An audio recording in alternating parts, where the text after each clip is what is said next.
Hello everyone, welcome to my channel. तो बिना किसी देरी के शुरू करते इस ड्रामा का हिंदी एक्सप्लेनेशन का एपिसोड 7। एपिसोड के स्टार्टिंग में हमें दिखाया जाता है कि जियोंग को कैंपस क्वीन का मैसेज आया था कि मैंने तुम्हारा पेयर वोंग के साथ बना दिया है। ये देखकर वो तो बहुत ही ज़्यादा खुश हो जाती है। दूसरी तरफ फ्रेंचो उसके लिए सोया मिल्क बना रहा था ताकि वो कंपटीशन के दौरान उसे सेफ रख सके, जिसपे से उसका मजाक भी उड़ाता है कि तुमने कहीं ब्रेकफास्ट का बिजनेस स्टार्ट नहीं कर दिया। और सच बताओ तो आजकल तुम बहुत ही अजीब अजीब सी हरकतें कर रहे हो, और ये तुम्हारा छुप छुप के मुस्कुराना और चीजों पर फोकस ना करना कि तुम्हें हो क्या गया है। इससे पहले तो मैंने तुम्हें कभी भी स्माइल करते हुए नहीं देखा। एंड देन नेक्स्ट सीन हमें कंपटीशन का दिखाया जाता है, जहाँ पर सू सबको गाइड कर रहा था और बताता है कि आप सभी के पास 2 घंटे होंगे इस कंपटीशन को खत्म करने के लिए, और जिसको भी इस फायर गन से गोली लग गई वो आउट कर दिया जाएगा, और जिसके बुलेट्स भी खत्म हो गए वो भी इस गेम से आउट हो जाएगा।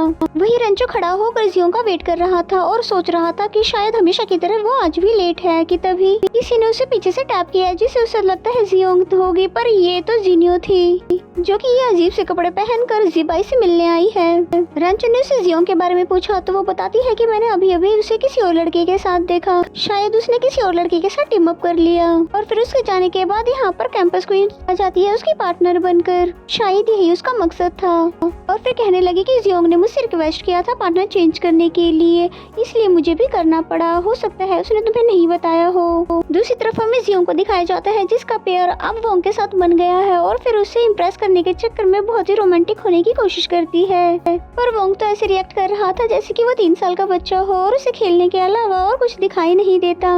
वो तो बस यही चाहता था कि इस कंपटीशन को जीत जाए। फिर एक कपल पर वो फायर करने ही वाला था, तभी जियोंग बोलती है कि तुम इतने ज्यादा डर क्यों रहे हो। मैं यकीन के साथ कह सकती हूँ कि ये लोग पीछे मुड़कर नहीं देखेंगे। जियोंग ने सामने जाकर उन दोनों को आसानी से फायर कर दिया, क्योंकि इन दोनों को रोमांस के अलावा और कुछ दिखाई भी नहीं दे रहा था, और पीछे मुड़ना तो दूर की बात है। इसके बाद हमें इन दोनों को रेफ्रेशमेंट एरिया में दिखाया जाता है, जहाँ जियोंग ब्लड के मुंह के साथ जूस पी रही थी, क्योंकि वोंग उसके टाइप का लड़का नहीं निकला।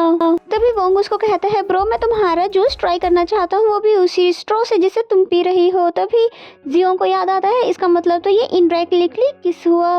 वो भी शिप लेने ही वाला था कि तभी रेंचो ने उसके सिर पर गन रख दिया, ये कहकर कि इसको नीचे रखो और जाकर अपने लिए दूसरा लेकर आओ। जिसपे जियोंग को तो बहुत ही ज्यादा गुस्सा है कि इस लड़के को मेरी खुशियाँ बर्दाश्त ही नहीं होती, और जब जब मेरी लाइफ में कुछ अच्छा होने वाला होता है ये आके खराब कर देता है। पर ये बात तो सच ही है, क्योंकि ना तो वो अपनी कंडीशंस को बता पा रहा था और ना ही उसे समझा पा रहा है। एंड देन नेक्स्ट सीन हमें जिनियो को दिखाया जाता है, जो कि जिबाई को ढूंढते ढूंढते खुद को चोट लगा लेती है, और फिर अपनी ही चोट देखकर भी होश हो जाती है। और फिर सू को जैसे ही इस बारे में खबर मिलती है तो वो सबसे पूछता है क्या हमने किसी पिंक कपड़े वाली लड़की को बुलाया था। मुझे तो ऐसा कुछ भी याद नहीं। दूसरी तरफ कैंपस क्वीन रेंचो को अपनी बातों में उलझाने की कोशिश करती है, और किसी भी तरह से वो मेरे साथ फ्रैंक हो जाए, पर रेंचो उसके साथ बहुत ही रूड बिहेव करता है। इवन कि जब कैंपस क्वीन ने पूछा कि तुम्हारे और जियोंग के बारे में जो रूमर फैले हुए हैं क्या वो सच है, जिसपे वो बोला ये मेरे और जियोंग का पर्सनल मैटर है, मुझे नहीं लगता कि तुम्हें इसके बारे में कुछ पूछना चाहिए। तभी ग्रुप में मैसेज आया कि जियोंग को चोट लग गई है, पर वो ऐसे दिखा रहा था कि जैसे मुझे कोई भी फर्क नहीं पड़ता, और ये चीज तो कैंपस क्वीन को बहुत ही अच्छी लगी। दूसरी तरफ सियाह उसका ख्याल रख रही थी, और फिर वो वोंग को उसको मेडिकल रूम में लेकर भी जाने के लिए कहती है, पर वोंग को तो अपने गेम की पड़ी थी, और कहता है कि जियोंग को तो चोट लग गई है, और अगर मैं भी उसके साथ चला जाऊंगा तो हमारी टीम तो हार ही जाएगी।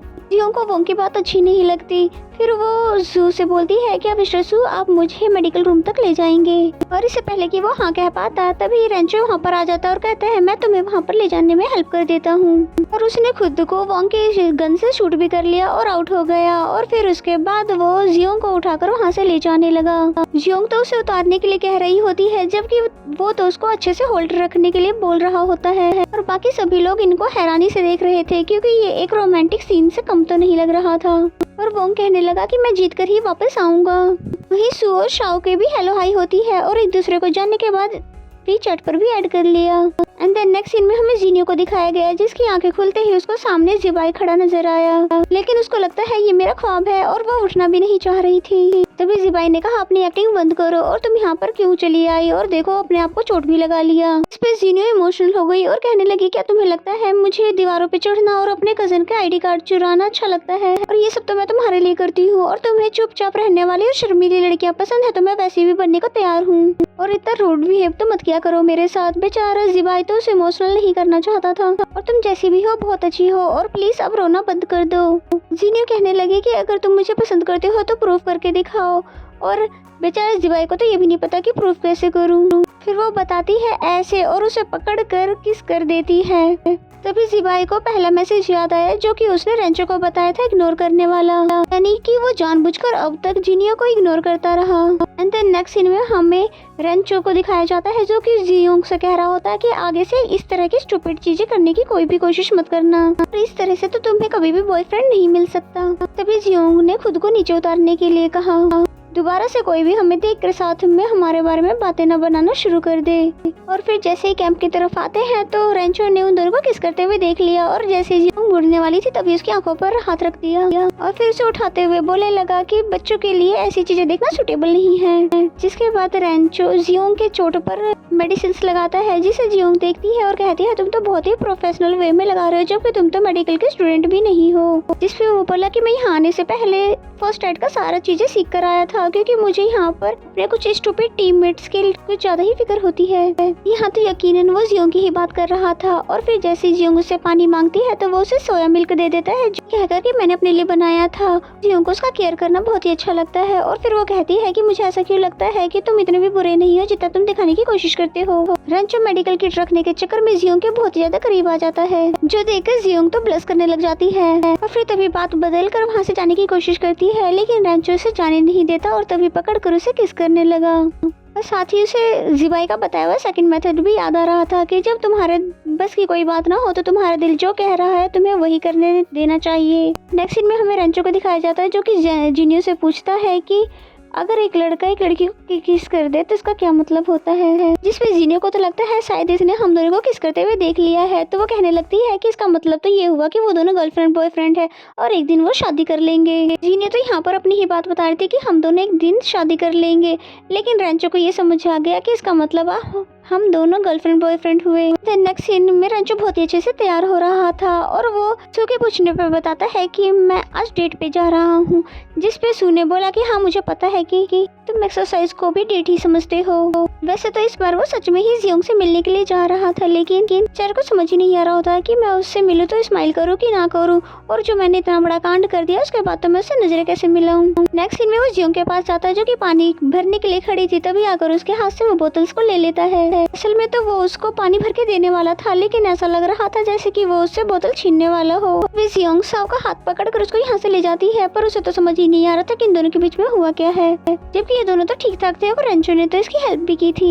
अब जियोंग उसे कैसे बताती कि हमारे बीच में कल क्या हुआ है और फिर कहती है कि मैं उसके बारे में कोई भी बात नहीं करना चाहती, मैं उससे कोई भी बात नहीं करना चाहती। नेक्स्ट सीन हमें क्लासरूम का दिखाया गया जहाँ टीचर इन सभी को मैन्युफैक्चर करना सिखाती है और बताती है कि तुम जितना ज्यादा प्रैक्टिस करोगे उतना ही अच्छे से कर पाओगे। वही रेंचो भी इनकी बोतल भर कर ले आया था और तभी क्लास के एक स्टूडेंट को दे देता है इन्हें पास करने के लिए और फिर बोतल देने के बाद वो जैसे ही जाने वाला था कि तभी वहाँ पर कैंपस क्वीन आ जाती है जो कि उसे देखते ही उसे रोक लेती है कुछ बताने के लिए। क्लास की लड़कियों को तो उन दोनों की जोड़ी बहुत ही परफेक्ट लगती है लेकिन जियोंग को तो कुछ ये खास नहीं लगता। नेक्स्ट सीन में वो वोंग को सारी कहानी बता देती है कि कल क्या क्या हुआ उस रूम में जिसपे वोंग उसका मजाक उड़ाने लगा और कहता है कि शायद तुम्हें रेंचो लाइक करता है तुम्हारे लो ग्रेड्स आने के बावजूद भी। वो बोलती तुम पागल तो नहीं हो गए हो क्या, वो भला मुझे क्यों लाइक करेगा। तो कैंपस क्वीन जैसी लड़कियों को ही डिजर्व करता है। और फिर बाहर निकलते हुए उस जिनियोंग के मुंह से ये बात भी निकल गई कि मेरे लिए रिलेशनशिप कितना ज्यादा अनलकी रहा। पहले 5 साल जो कि मैंने जियान को चाहा जो कि किसी और का हो गया, फिर तुम्हें पटाने की कोशिश की जो कि तुम मेरे टाइप के ही नहीं निकले और अब तो वो स्ट्रेट फॉरवर्ड लड़का पता नहीं वो मुझसे चाहता क्या है। और वोंग तो अपने बारे में सुनकर हैरान हो गया और फिर पूछता है कि बताओ क्या। पर जियोंग उसकी बातों को कवर करने की कोशिश करती है पर अब तो उसके मुंह से ये सब बातें निकल चुकी थी और कहने लगी कि हाँ मैं जान चुकी हूँ कि हमारे बीच दोस्ती के अलावा और कुछ भी नहीं हो सकता। एंड देन नेक्स्ट सीन हमें डिनर का दिखाया गया जहाँ पर जिबाई से रेंचो पूछता है कि ये वॉच तुम्हें किसने दी है। जिबाई ने बताया जिनियो ने और वो बहुत ही चिपकू है लेकिन अब मैं उसे और ज्यादा परेशान नहीं करूंगा। जिस पे रेंचो बोलता है काश मेरी भी गर्लफ्रेंड चिपकू होती, जबकि जिबाई को तो पता ही नहीं था कि रेंचो की कोई गर्लफ्रेंड भी है। जिस पे रेंचो बताता है कि जियोंग वही तो एक लड़की है जिसके लिए मैं अपनी फीलिंग को कंट्रोल नहीं कर पाया। एंड देन नेक्स्ट सीन में हमें जियोंग को दिखाया गया जो कि अपने हाथों पर मैन्युफैक्चर ट्राई कर रही थी। और पेन होने के बावजूद भी वो ट्राई करती रही। एंड देन नेक्स्ट सीन में ट्रेनिंग करते हुए लड़कों को दिखाया जाता है, जिनमें से एक लड़के के पास उसकी गर्लफ्रेंड का मैसेज आता है। तभी दूसरा लड़का बोलता है कि तुम्हारे पास तो हर दिन कोई ना कोई लड़कियां तो बन ही जाती है गर्लफ्रेंड, तुम मुझे बताओ ये सब करते कैसे हो। वो भी मजे से लड़कियों को पटाने का ट्रिक्स बताने लगा और वही रेंचो भी उनकी बातें सुन लेता है और फिर उनके पास जाकर बोला कि मुझे भी बताओ ये तरीका, मैं भी ये बात जानना चाहता हूँ। जबकि वो तो बहुत ज्यादा डर जाता है कहीं ये मुझे स्विमिंग क्लब से ही ना निकाल दे। नेक्स्ट सीन में जिनियो को इतनी प्यारी सी शर्मीली सी हरकतें करते हुए देखकर हैरान हो जाती है। और तुम तो यूजुअली ऐसी हरकतें नहीं करती, जिसपे उसने बताया कि जिबाई को शर्मीली लड़कियां पसंद है और जैसा वो चाहेगा मैं उसके लिए वैसी ही लड़की बन जाऊंगी। तभी जिबाई जियोंग के हाथों पर चोट का निशान देखकर उससे वजह पूछता है। जियोंग बताती है कि मैं अपने हाथों पर वेनिंग पंक्चर ट्राई कर रही थी। जिबाई ने बताया तुम्हें अपने किसी फ्रेंड के हाथों पर ट्राई करना चाहिए, हाँ लेकिन अपने बॉयफ्रेंड के हाथों पर मत करना, क्योंकि उसे पेन होगा तो उससे ज्यादा तुम्हें पेन होगा। जिसपे जियोंग बोलती है कि मैंने आपको कितनी बार बताया है कि मेरा कोई भी बॉयफ्रेंड नहीं है। जिसपे वो बोलता है कि रेंचो ने तो कहा था कि तुम दोनों गर्लफ्रेंड बॉयफ्रेंड हो। और जिबाई की बातें सुनने के बाद तो जियोंग को बहुत ज्यादा गुस्सा आता है और साथ ही उसको सबक सिखाने का भी फैसला कर लेती है। और इसी सीन के साथ ये एपिसोड यहीं पे खत्म हो जाता है। तो मिलते हैं नेक्स्ट एपिसोड में, तब तक के लिए बाय बाय।